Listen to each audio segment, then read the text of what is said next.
Georgia Southern women's basketball coach Hannah Hayden is in her second year, and one item missing from her resume is a signature victory.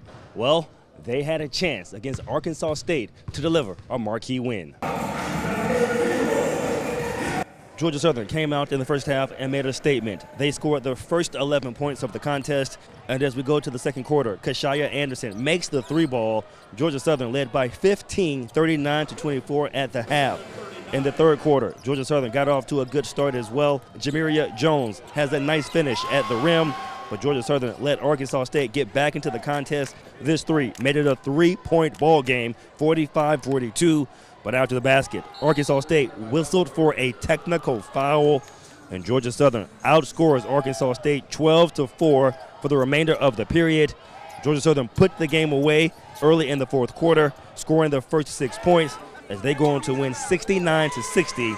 They are now tied for first place in the Sun Belt. You know, obviously it was a team effort. We talked about how everybody was going to have to be a willing ball handler, but I definitely think that, you know, Destiny Garrett and then Kyla Bryant came off the bench and handled a lot of that load, so I was really proud of them. I knew I wanted to come in here to make an impact, and we did not want to be in that run to be the hammer today, and I feel like that we were that, and I just felt like we were going to make our mark tonight, especially on the defensive end. As for the Georgia Southern men, they faced Appalachian State. They come in losers of 6 of their last 8 games. Let's start midway through the first period. Tyron Moore buries a triple.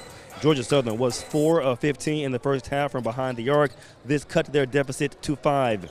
And with under 2 minutes remaining in the first half, the Kavian White turns the ball over, but hustles back on defense to get the block shot. And then on the other end, Tyron Moore makes the layup. Georgia Southern went into the locker room trailing by 4, 31-27. Let's go to the second 20 minutes. Georgia Southern trailing by 14 as Nakavian White is good from distance to make this an 11-point game, but Georgia Southern could not mount a late second half comeback as they fall 81-65. They have now lost 7 of their last 9 games. We had 8 shots blocked. You know what I'm saying? Like, it's just way too many. You know, 8 shots blocked, turn it over 12 times in a low possession game. And then, you know, on top of it, as you said, you know, the free throw discrepancy, it's just you're not giving yourself a chance. And in high school sports, the Broward Royal girls will play for a region championship. They remain unbeaten on the year. They defeat Greenbrier 41-28. And one final note about Georgia Southern, on Valentine's Day, they will face Marshall right here at the Hill, and it will be the return of Beach alum Shamari Hughey as he plays at Marshall. That's a wrap for sports. Stay with us. More news is next.